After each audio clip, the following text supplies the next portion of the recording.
오신 여러분들을 진심으로 환영합니다.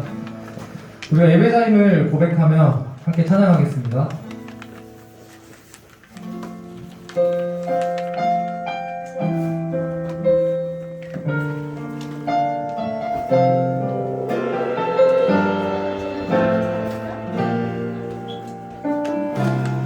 나는 하나님을 예배하네.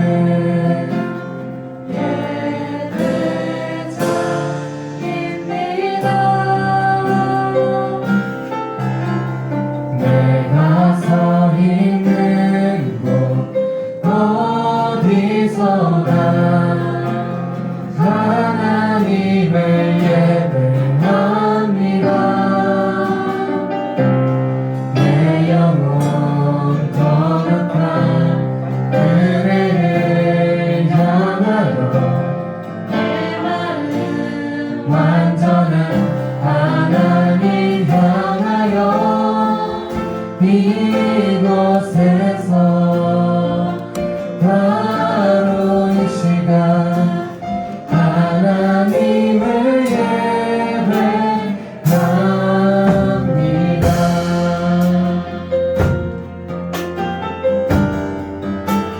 나는 하나님을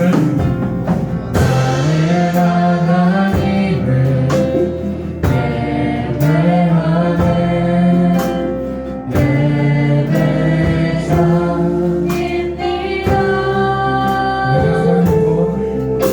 내가 서 있는 곳 어디서나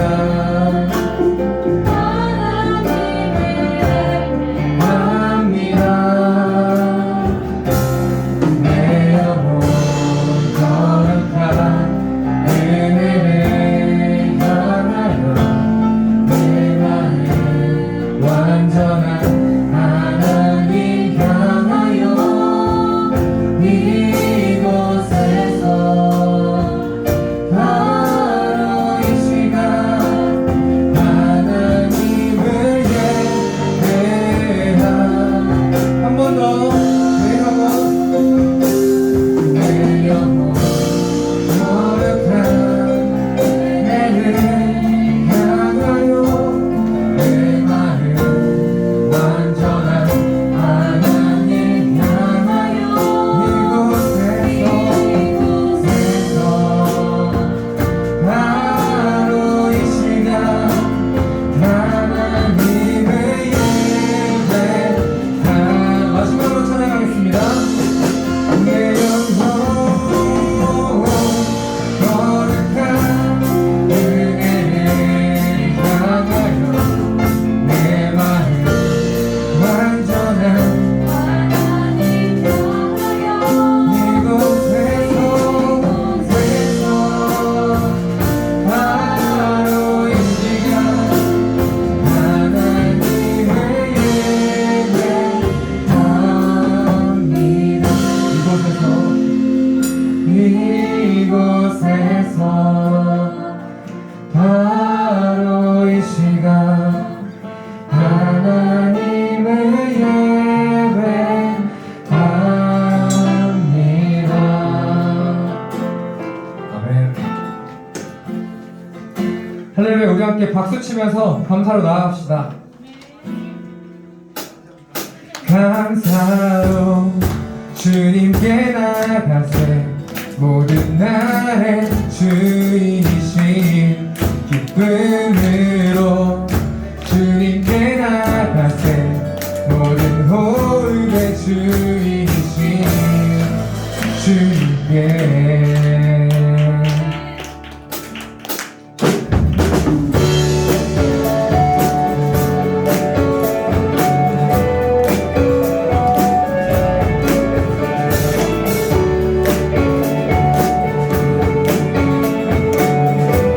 나갑시다. 감사로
주의 다스리심 오늘 있음을 알기에 영원히 우리 함께 양양시가 감사로 주님께 나가세 모든 나를 주이신 힘으로 주님께 나가세 감사로 주님께 나가세 주이신 은혜로 주님께 나가세 모든 주이신 주님께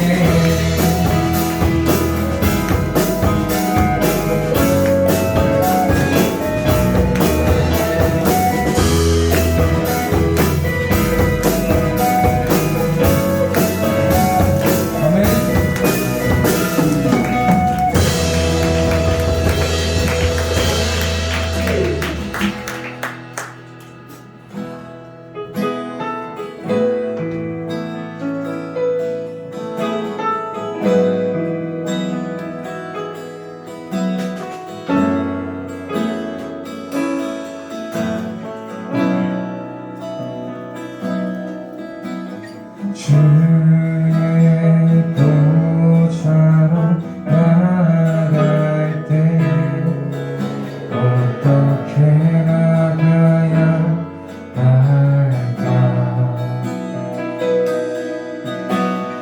나를 품으신 주의 십자가 그것을 믿으며 가네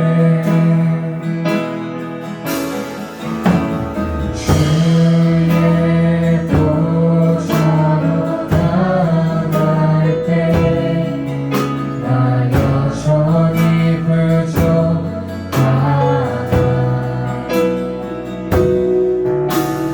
나를 품으신 주의 그 사랑 그것을 믿으며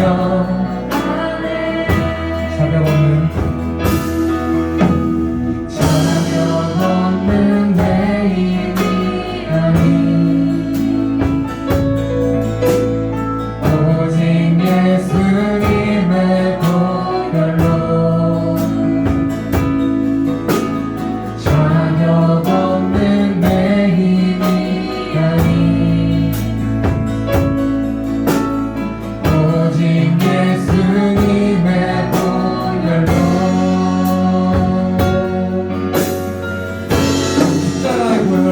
십자가의 보혈 완전하신 사랑 힘입어 나아가 십자가의 보혈 완전하신 사랑 힘입어 예배합니다. 처음부터 찬양하겠습니다. 주의 보좌로 나아갈 때 주의 보좌로 나아갈 때 어떻게 나가야 할까 나를 구원한 주의 십자가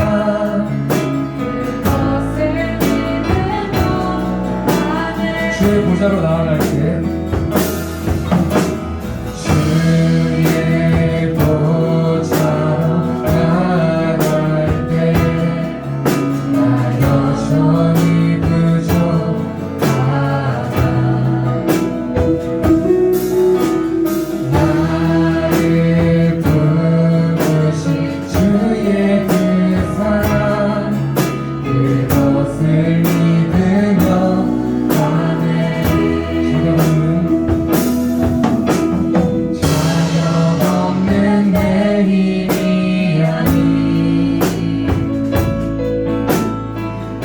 오직 예수님의 보혈로 자격 없는 내 힘이 아닌 오직 예수님의 보혈로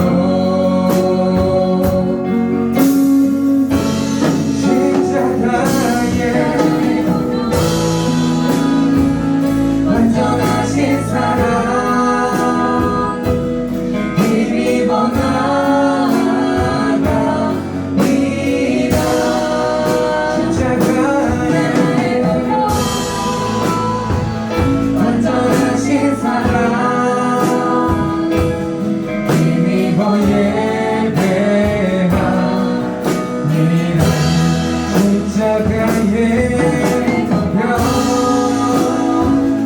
완전하신 사랑 힘입어 나아갑니다. 십자가에 완전하신 사랑 힘입어 예배합니다. 십자가의 보혈 완전하신 사랑 힘입어 나아갑니다. 십자가의 보혈 완전하신 사랑 힘입어 예배합니다.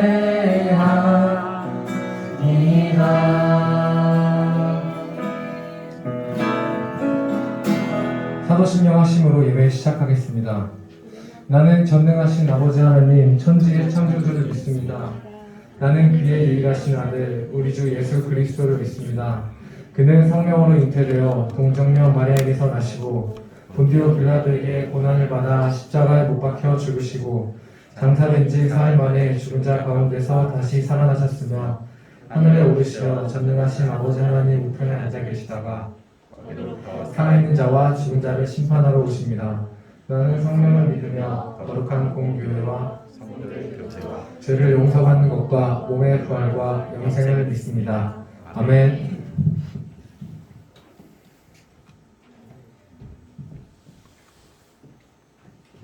기도드리겠습니다. 하나님 아버지, 우리가 교회에 넣을 수 있게 해주셔서 감사드립니다. 요즘 날씨가 추워졌는데 감기에 걸리지 않게 도와주세요. 아멘. 아파서 예배당에 나오지 못한 사람들도 얼른 나와서 오게 해주세요. 목사님 말씀 잘 듣고 한 주 동안 마음속에 새기며 살아갈 수 있게 도와주세요. 아멘. 예수님 이름으로 기도드렸습니다. 아멘.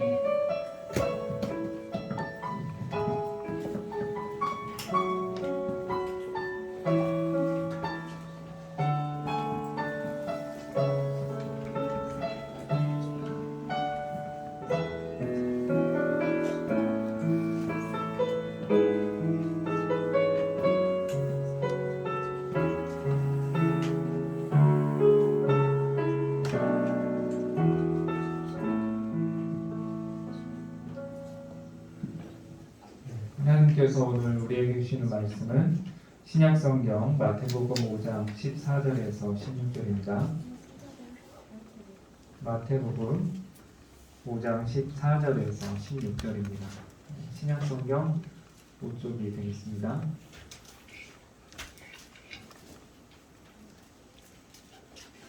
마태복음 5장 14절에서 16절 말씀 우리 한 목소리로 함께 읽겠습니다. 너희는 세상의 빛이라. 산 위에 있는 동네가 숨겨지지 못할 것이요 사람이 등불을 켜서 말 아래에 두지 아니하고 등경 위에 두나니 이러므로 집안 모든 사람에게 비치느니라. 이같이 너희 빛이 사람 앞에 비치게 하여 그들로 너희 착한 행실을 보고 하늘에 계신 너희 아버지께 영광을 돌리게 하라. 아멘. 오늘은 여러분과 함께 너희는 세상의 빛이라라는 제목의 말씀을 함께 은혜를 나누고자 합니다. 최근에 TVN에서 방영하는 드라마 중에 지리산이라는 드라마가 있는데 혹시 여러분들 보신 적 있으세요? 저는 뭐 보지는 않고요. 이제 짧은 영상만 보았는데요. 이 지리산을 보니까 제가 대학생 때 지리산에 2박 3일 동안 동조를 갔던 생각이 났습니다. 지리산 가본 우리 학생들 있나요? 혹시? 네, 지리산. 네. 지리산이 우리나라 1호 국립공원이고요. 굉장히 유명한데 솔직히 다른 지방에서는 오기 힘든데 우리 광주에서는 그래도 가까운 편이라서 물론 여러분 중에는 어차피 내려올 거에 올라가냐라고 생각하시겠지만 그래도 한번 가보시면 굉장히 좋을 것 같아요. 이 사진인데요. 굉장히 멋있죠. 제가 이제 2박 3일 동안 이 지리산 종주, 그러니까 노고단부터 천안봉까지 이렇게 갔었는데요. 첫째 날에 제가 이제 노고단에 오르는데 가보신 분들은 알겠지만 노고단에 올라가는 길이 짧지만 경사가 굉장히 급합니다. 그래서 굉장히 힘들더라고요. 그래서 원래는 오후 한 3시 정도에 도착할 것으로 이제 예상을 하고 올라갔는데 오후 5시가 돼서 이제 이 노고단 정상에 도착을 했어요. 근데 이제 2박 3일 동안 등산할 계획이었기 때문에 첫째 날에 산장에서 잠을 자려고 했거든요. 근데 이 노고단부터 산장까지는 한 2시간 정도 떨어져 있었어요. 당시 이제 여름이었는데 여름에는 해가 늦게 지잖아요. 한 8시 정도 돼야지 이제 어두워지니까. 그래서 친구하고 이제 저 둘이 갔었는데 2시간 정도 우리가 충분히 갈 수 있다. 오후 7시까지면 하고서 이제 정상에서 출발을 해서 갔는데 2시간이 지나도 산장이 나오지 않는 거예요. 그리고 7시가 되니까 산에서는 굉장히 빨리 어두워져요. 여러분 혹시 가보셨는지 모르겠지만 그래서 산에 올라갈 때 반드시 그런 부분을 좀 주의를 해야 되는데 저는 이제 그때만 해도 잘 몰랐거든요. 그래서 오후 7시가 됐는데 깜깜해졌고 원래 가려고 했던 산장 보이지 않고 더군다나 당시에 등산로 공사 중이었습니다. 그러니까 길이 굉장히 좀 이상했어요. 험하고. 그래서 한 요만한 작은 플래시 하나밖에 없었는데 이 플래시 빛에 의지해서 막 가는데 잘 안 보이는 거죠. 깜깜하고. 네, 그래서 친구랑 저랑 자칫 잘못하다간 우리 밤새도록 여기 있어야겠다 싶어서 무섭고 걱정되는 마음에 생애 처음으로 마지막으로 사람 살려주세요 라고 도와주세요 라고 막 산속에서 외쳤어요. 정말로. 왜냐면 주변에 사람도 없고 깜깜하니까 무서워서 그렇게 한 대여섯 번을 외쳤더니 저기 멀리 에서 이렇게 빛을 이렇게 비추는 거예요. 그러면서 무슨 일 있으세요? 뭐 이렇게 뭐 도와드릴까요? 이렇게 소리가 들리는 거예요. 그래서 네 길을 잃어버린 것 같아요 라고 하니까 아 그래요? 그러면 조금만 기다리세요. 제가 가서 도와줄게요 라고 이렇게 이야기를 하시더라고요. 굉장히 좀 안도의 한숨을 내시고 그분이 이제 조금 있다가 정말로 오셨어요. 아주 큰 이 랜턴을 가지고 오셔서 저희를 이제 산장까지 안전하게 이렇게 인도해 주셨던 기억이 나는데요. 그때 그분이 비추어주셨던 그 빛을 저는 아직도 잊을 수가 없습니다. 우리가 살면서 빛의 소중함을 잘 모르죠. 그러나 깜깜한 어둠 속에 있을 때 혹은 우리 집에 뭐 정전이 되었을 때 그 빛이 얼마나 소중한지를 우리가 다시 한번 느끼게 되는데요.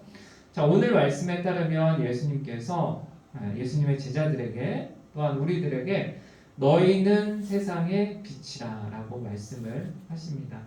오늘 말씀 함께 다시 한번 읽어보도록 할까요? 네, 마태복음 5장 14절 읽겠습니다. 너희는 세상의 빛이라 산 위에 있는 동네가 숨겨지지 못할 것이요. 아멘. 자, 세상의 빛이라고 했는데 여러분 빛이 무엇이라고 생각을 하십니까? 네. 빛하면 여러분들 머리 가운데 떠오르는 여러 가지 생각들이나 이미지가 있을 거예요. 빛하면 하나다, 밝다, 뭐 하얗다 이런 등등의 여러분들 생각이나 이미지가 떠오를 텐데요. 컴퓨터에서 이렇게 인터넷에서 찾아보니까 이런 이미지가 딱 뜨더라고요. 빛하니까 저 어둠 속에서 밝게 빛나는 그런 빛. 자, 그런데 만약에 어떤 어린 아이가 빛이 뭐예요? 라고 만약 여러분에게 물어본다면 여러분은 빛을 어떻게 설명을 하겠어요?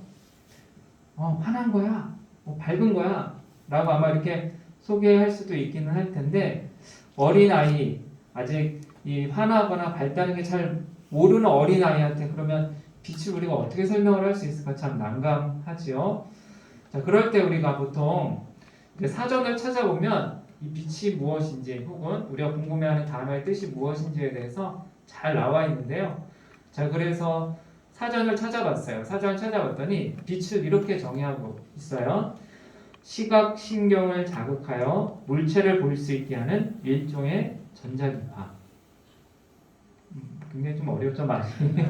과학 시간도 아니고 물론 이제 빛이라는 것이 어떻게 일종의 이제 과학 현상이기 때문에 과학의 용어로 설명을 한 것이죠. 그래서 뭐 시각 신경, 자극, 물체, 전자기파 아주 정확하게 이제 빛에 대해서 정의를 한 것이지만 아주 어린 아이한테 빛이라는 건 시각 신경을 자극해서 물체를 볼 수 있게 하는 일종의 전자기파야라고 이야기를 해주면 어린 아이가 그걸 잘 이해할 수 있을까요?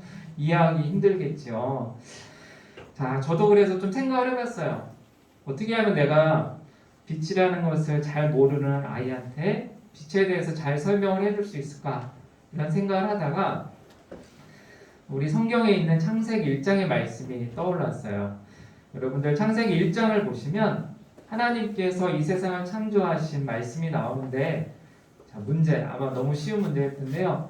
하나님께서 며칠 동안 세상을 창조하셨을까요? 며칠 동안? 예, 손으로 손가락으로 맞습니다. 6일 동안 세상을 창조하시고 마지막 7일에는 안식하셨다라고 말씀하고 있어요. 네, 하나님께서 6일 동안 창조하셨는데 그럼 또 하나의 문제.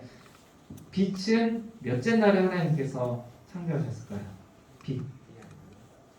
첫째 날, 둘째 날, 셋째 날, 넷째 날, 다섯째, 여섯째. 네, 첫 번째 날. 첫째 날에 하나님께서 제일 처음 창조하신 것이 빛입니다. 창세기 1장 2절을 보시면 하나님께서 세상을 창조하시기 전에 땅이 혼돈하고 공허하며 흑암이 깊음 위에 있다라고 말씀하고 있는데요. 즉 아무것도 없고 어둡고 캄캄한 굉장히 혼돈한 무질서한 상태였다는 것이죠. 그때 하나님께서 빛이 있으라 라고 말씀을 하시니까 빛이 창조되었고 그때부터 빛과 어둠을 나누셔서 빛을 주관하는 것을 낮이라고 부르셨고 어둠을 주관하는 것을 밤이라고 부르셨다고 창세기에 기록이 되어 있어요. 즉 여러분 아시겠지만 빛과 어둠은 정반대의 것이죠. 자, 그래서 저는 빛을 이렇게도 설명을 할 수 있을 것 같아요. 빛은 어둠이 없는 거예요. 반대로 그러면 어둠은 무엇일까요? 뭐가 없는 거죠? 빛이 없는 것입니다. 즉 빛은 어둠이 없는 것이고 어둠은 빛이 없다는 것은 빛과 어둠은 서로 공존할 수가 없는 것입니다. 자, 그래서 그렇게 우리가 생각을 해보자면 예수님께서 우리를 세상의 빛이라고 말씀하신 것은 결국 우리가 있는 그곳은 빛인 우리 때문에 환하게 밝게 빛난다는 거예요. 그곳이 어느 곳이 됐든 간에. 자, 특별히 이 마태복음 5장 14절을 보시면 예수님께서 우리를 가리켜서 세상의 빛이라고 말씀을 하세요. 자, 세상의 빛이라는 것을 조금 쉽게 조금 풀어서 설명을 하면 어둠으로 가득한 이 세상을 위한 빛이라는 겁니다. 즉 우리가 어두운 이 세상을 밝게 빛나게 해주는 빛이라고 예수님께서 말씀을 하세요. 자, 그리고 왜 세상이 이렇게 어둡다라고 말씀을 하실까요? 우리가 봤을 때는 너무 환하잖아요. 전기 이런 형광등도 있고 해서 이 세상이 너무 밝은데 왜 예수님께서는 이 세상을 어둡다라고 하시면서 어두운 세상을 밝히는 빛이다라고 말씀을 하셨을까? 자, 이것을 우리가 좀 이해하기 위해서는 이 빛이라는 것이 실제 우리 눈에 보이는 빛일 수도 있지만 예수님을 가리킨다고 우리가 이해할 필요가 있습니다. 자, 예수님 하나님께서 이 세상을 창조하셨을 때 원래는 이 세상 가운데 빛이 가득했지요. 그런데 아담과 하와가 선악과를 먹고 하나님의 말씀을 어기게 되면서 이 세상 가운데 죄가 들어오게 되었어요. 그래서 그 죄 때문에 이 세상은 어두워지게 되었던 것이죠. 일종의 상징적인 비유적인 말씀, 영적인 말씀이라고 할 수가 있겠습니다. 그래서 죄로 가득한 이 어두운 세상을 밝게 빛나게 하시기 위해서 누가 오셨을까요? 바로 예수 그리스도, 참빛이신 예수 그리스도께서 이 땅 가운데 오셔서 세상을 밝게 빛나게 하셨던 것이죠. 자, 그래서 그 예수님처럼 우리도 이 세상을 밝게 빛나게 하는 빛이 되라고 말씀하고 계신 것입니다. 자, 그런데 오늘 말씀 보니까 우리를 가리켜서 예수님께서 세상의 빛이라고 말씀을 하시면서 두 가지 설명을 해주셨어요. 그 두 가지 설명이 무엇인가? 먼저는 이 14절 후반절에 나와 있는 것처럼 산 위에 있는 동네가 숨겨지지 못할 것이요 라고 되어 있습니다. 여러분들 생각을 해볼까요? 산에 어떤 동네가 있어요. 밤에는 잘 안 보이죠, 당연히. 근데 해가 떠 있으면 그 동네가 너무나도 잘 보이죠. 빛이 있으면 숨겨지지 않는다는 거예요. 자, 그리고 두 번째 설명은 15절인데요. 우리 15절 말씀 함께 읽어보도록 하겠습니다. 시작. 사람이 등불을 켜서 말 아래에 두지 아니하고 등경 위에 두나니 이러므로 집안 모든 사람에게 비치느니라. 네. 제가 앞에 보시면 색깔을 좀 달리 해놓은 단어들이 있는데 이 단어들 여러분에게 좀 생소하죠? 잘 아마 모를 수도 있는 그런 단어인 것 같은데 혹시 여러분들 가운데 지금 등불을 사용하고 있는 친구 있나요? 집에서? 네, 없죠. 등불이 뭔지는 혹시 아나요? 네, 아실 것 같은데 자, 보면 이런 걸 등불이라고 해요. 이제 박물관 정도 가야지 우리가 볼 수 있는 것인데 전기가 발명되기 전에 어떻게 보면 밝히던 일종의 촛불이라고 할 수가 있겠죠. 그래서 저 안에 기름이 담겨져 있고요. 그 기름에 이제 심지가 연결되어서 심지에 불을 붙이면 밝게 비추는 것이죠. 그래서 예전에 전기가 발명되기 전에는 집에 저런 등불이 있었어요. 등경이라는 것은 무엇인가? 여기 이제 등경이라고 하는데 등경이라는 것은 저 등불을 올려놓는 그 잔을 그리고 이제 등경이라고 이야기를 합니다. 자, 집이 어두워요. 그래서 집을 밝게 하고 싶어서 저 등불에 불을 붙였어요. 그러면 저 등불을 어디에 둬야지 제일 밝게 보일까요? 저 등경 위에 둬야지 밝게 보이죠. 밑에 두거나 혹은 그것을 가리고 있으면 밝게 보일 수가 없겠죠. 자, 근데 앞에 말씀을 보니까 자, 그래서 등불을 켜서 등경 위에 둔다고 되는데 첫 줄에 보니까 말 아래에 두지 아니하고 되어 있어요. 여기서 말이 뭘까요? 뭐 우리가 이야기하는 말일까요? 아니면 우리가 사람이 타는 말일까요? 네, 타는 말도 아니고 우리가 입으로 하는 말도 아니고요. 이 말이라는 것이 아마 여러분에게는 너무나 좀 생소할 텐데 요즘에 만약 시장에 가보면 시장에서 어떤 곡식을 살 때 곡식의 부피를 다니는 단위가 있어요. 요즘엔 잘 사용하지 않지만 우리가 뭐 보통 마트 가서 사니까요. 예전에는 호, 돼, 말, 뭐 이런 어떤 용어를 사용을 했어요. 오늘날에 이제 잘 쓰지 않지만 시장, 전통시장에 가면 아직도 아주머니나 할머니나 또 장사하시는 분들께서 이런 단어들, 이 부피들을 사용하세요. 근데 말이라는 것이 곡식의 부피를 나타내는 말이기도 하지만 또 한편으로는 그 해당하는 부피에 해당하는 그만큼의 곡식을 뜨는 그릇을 뜻하기도 합니다. 자, 그래서 예수님께 하신 말씀 자, 여기서 보면 등불을 켜서 말 아래에 두지 아니하고라는 것은 사람이 등불을 켜는 이유는 밝게 빛나게 하기 위해서인데 말 아래, 즉 그릇 아래에 두면 어떻게 돼요? 그 불이 꺼질 수도 있고 아무리 촛불을 켰다 하더라도 잘 안 보이겠죠. 그래서 그렇게 말씀을 하시는 거예요. 등불을 켜서 말 아래에 두지 아니하고 등경 위에 두나니 등경 위에 두는 것은 집안 모든 사람들에게 잘 비추게 하기 위해서 이렇게 등불을 켠다라는 것이죠. 자, 그래서 이 두 가지 말씀 14절에서는 산 위에 있는 동네가 숨겨지지 못할 것이요 15절에서는 등불을 켜서 등경 위에 두나니 통해서 우리가 알 수 있는 것은 무엇인가? 빛이 가지고 있는 굉장히 중요한 속성에 대해서 예수님께서 말씀하시고 있는 것입니다.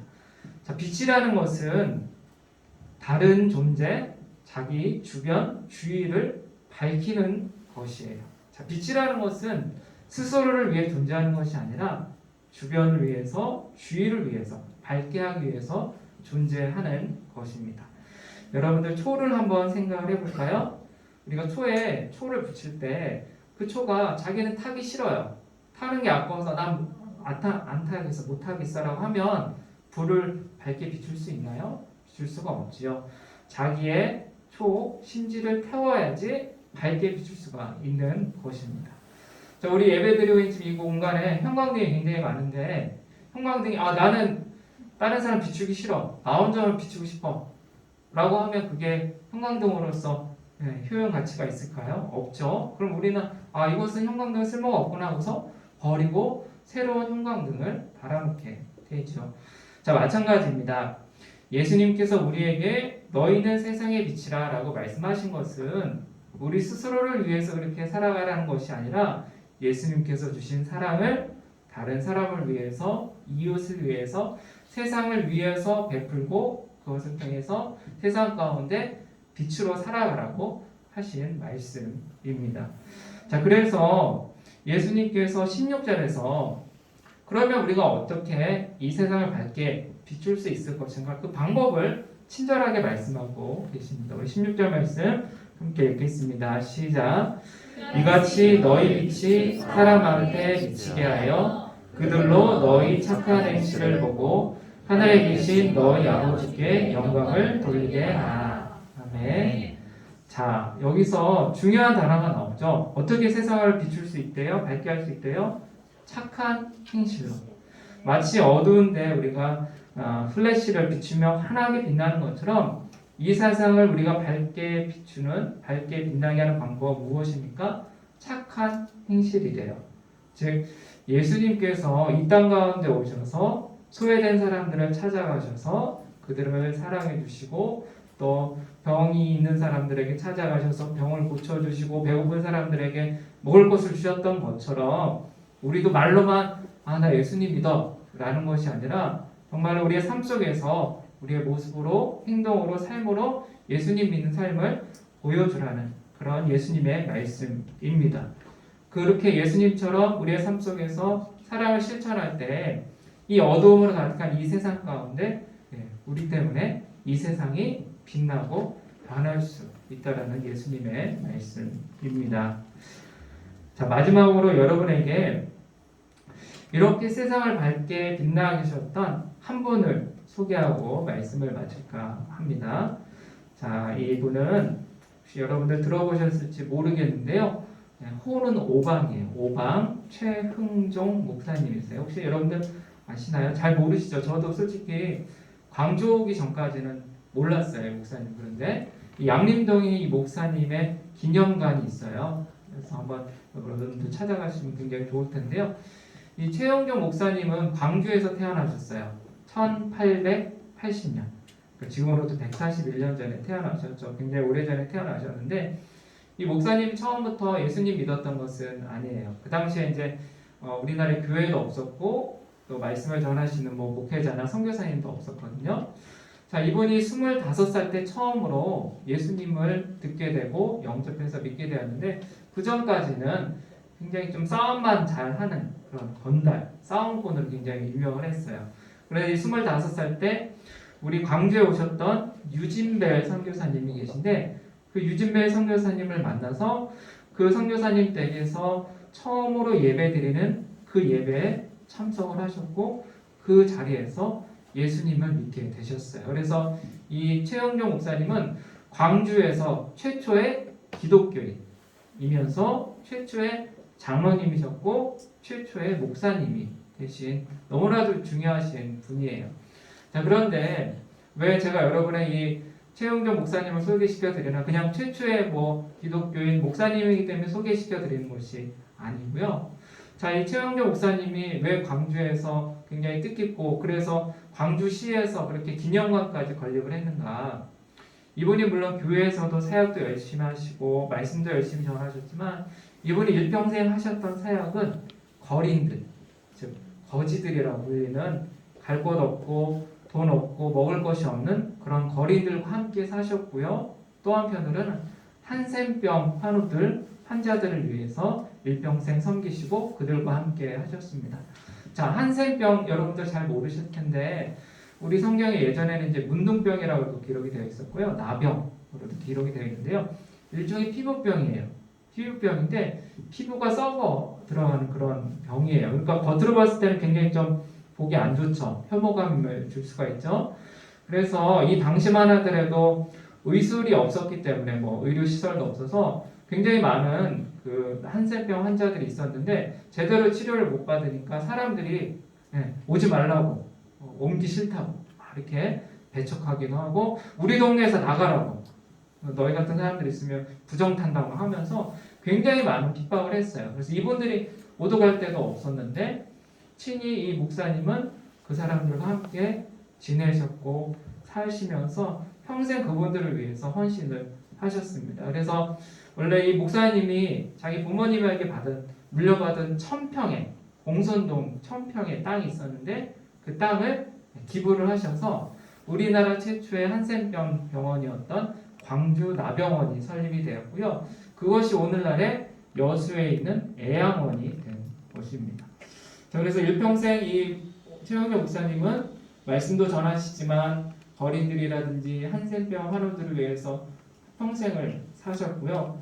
그래서 1966년 5월 14일 86세의 나이로 이제 돌아가시게 되었는데 워낙 많은 사람들에게 선한 영향력을 미치다 보니까 이분의 장례를 그냥 교회의 장으로 치른 것이 아니라 광주 사회장으로 치렀습니다. 자, 이 최 목사님이 유일하게 이전에도 없었고 이후에도 없었고 광주에서 사회장으로 장례식을 치른 유일한 분이에요.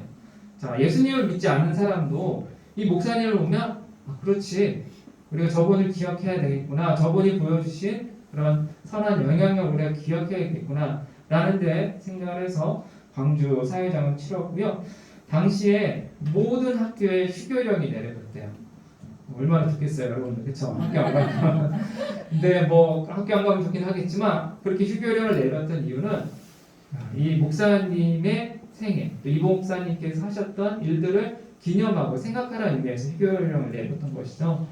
그래서 당시에 10만 명이 이 장례식에 참여를 했다고 합니다. 굉장히 많은 사람들이 참여를 했죠. 그 가운데는 예수님을 믿지 않은 사람들도 많았겠죠. 그냥 어떤 목사님의 장례식에 참여한 것이 아니라 일평생 이 세상을 위해서 특별히 거린들과 한센병 환우들을 위해서 열심히 사역을 하셨던 일평생 헌신하셨던 어떻게 보면 어두운 가운데 있었던 이 광주 가운데 예수 그리스도의 빛을 드러내셨던 이 목사님을 기념하기 위해서 많은 사람들이 참여를 했던 곳입니다. 물론 우리가 이 목사님처럼 살아가기는 대단히 어렵겠죠. 저 역시도 자신 있게 이 목사님처럼 살아갈 수 있을까라는 생각이 듭니다. 하지만 예수님께서 원하시는 것은 우리에게 세상의 빛이 되라고 하신 것은 이 목사님처럼 이렇게 위대한 일이라고 그렇게 위대한 일을 꼭 하라고 말씀하신 것은 아닙니다.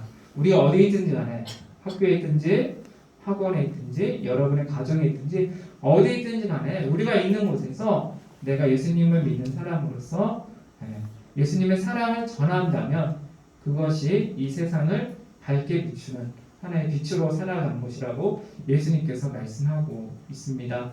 그래서 이 시간 우리 서림교회 모든 청소년부 여러분들이 어디 있든지 간에 여러분이 있는 곳마다 여러분들을 통해서 어둠으로 가득한 이 세상이 밝게 빛나고 여러분들을 통해서 이 세상이 변화되기를 주님의 이름으로 축원드립니다. 아멘. 기도하겠습니다.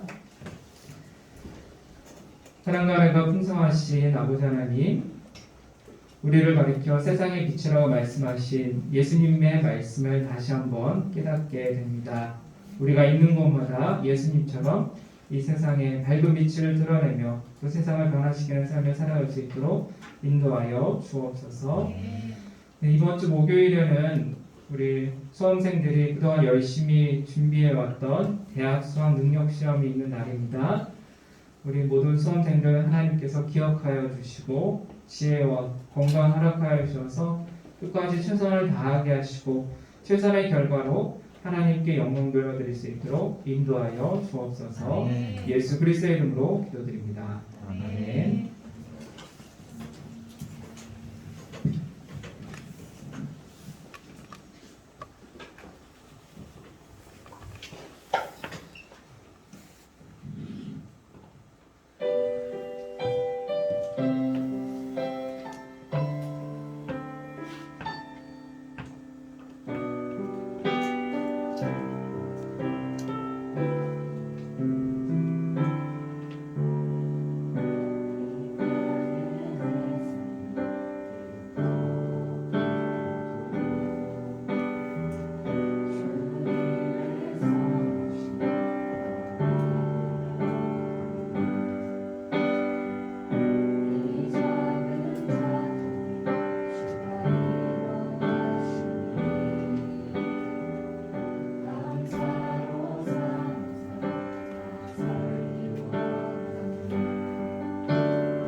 기도하시겠습니다. 하나님 아버지, 오늘 청소년부 친구들이 예물 들고 하나님 앞에 나왔습니다. 이 예물 마음 다해 하나님께 드리며 하나님의 일을 하는데 잘 사용되어지길 소망합니다. 오늘 들은 말씀처럼 어둠 속에 밝은 빛으로 오신 예수님을 닮아가며 세상에서 빛이 되는 저희가 될 수 있도록 해주시고, 예배의 자리에 그냥 왔다 가는 것이 아닌 하나님의 사랑을 더 생각하고 돌아가길 원합니다. 이번 주 수능 보는 고3 친구들 노력한 것 이상으로 잘 보고 오게 하시고, 성인이 되어서도 늘 하나님의 자녀로 세상에서 살아갈 수 있는 능력을 주세요. 아멘. 예배 끝나는 시간까지 함께 해주시고 예수님 이름으로 기도합니다. 아멘.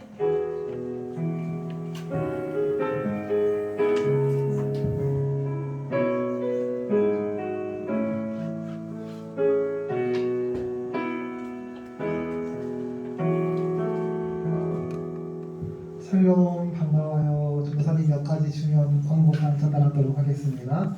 먼저 18일 드디어 이번 주 돌아오는 목요일 1년 동안 이 전쟁터에 참여하기 위해 고3 언니 오빠들이 믿음을 전전하고서 이 자리까지 왔답니다. 그래서 그 전쟁 가운데서 승리 또는 귀한 목표를 이루고자 하는 귀한 시간이 다가왔답니다. 특히 지금 이 시간에 쓰던 언니, 누나 와 있답니다. 우리 각자의 자리에서 한 주간 동안 고3 선배님들을 위해서 기도로 응원하는 것도 있지만 오늘 이 시간 응원 한번 해주는 것도 나쁘지 않겠죠? 우리 다 같이 한 목소리로 한 명인가? 네, 그죠. 선배님 승리하고 돌아오세요라고 해볼까요? 하나, 둘, 셋. 선배님 승리하고 돌아오세요. 네, 그러면 각자의 자리에서 기도로 응원하는 거 잊지 말아주세요.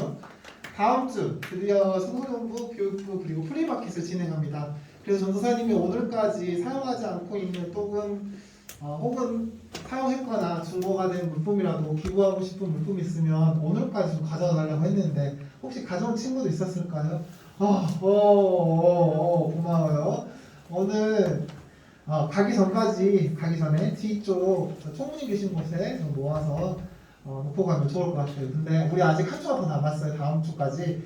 그러니까 오늘 가져오지 못했더라도 다음 주 혹시나 한 주 더 고민해보고 여러분 삶 가운데 생활 가운데 쓰지 않는 물건들 그리고 혹시나 썼더라도 중고로 팔 수 있는 물건들을 가져와서 귀한데 흘려보내기를 소망합니다. 특별히 청소년 공동체가 사실 그 선교 부분에 많이 취약하답니다. 우리가 많이 그 부분에서 약하거든요. 그래도 하고 있는 한 가지 이 프리마켓을 통해서 콩고에 있는 라무르 교회 주일학교 아이들에게 점심 식사 제공하기로 했답니다. 그러니까 여러분들의 작은 섬김이 그곳에서 또 어떤 선한 영향력을 끼칠지 모르는 거잖아요. 그러니까 그 믿음을 가지고 다음 주까지 여러분의 소중한 물건을 가져와주면 감사하겠습니다. 끝으로 넷째 주에 교사 박람회가 있답니다. 뭔지 모르겠죠. 교사 박람회가 다음 세대를 이끌어갈 차세대 교사, 선생님들을 모집하는 곳입니다. 특별히 그때를 위해서 우리가 광고 겸 CM송을 하나 불러보려고 해요. 근데 다들 하기 싫잖아요. 그죠? 되게 손발 오그라들 것 같고 하기 싫죠? 그래서 찬양팀은 다음 주 예배 시작 전에 전도사님과 함께 여러분 잠깐 한번 불러보고 녹화 한번 할게요. 알겠죠? 찬양팀이 대표해서 청소년부는 진행할 테니까 그렇게 해서 선생님들에게 여러분의 현 상황과 여러분의 간절함을 전달해 보도록 하겠습니다. 그러면 목사님 축도와 함께 예배를 마치도록 하겠습니다.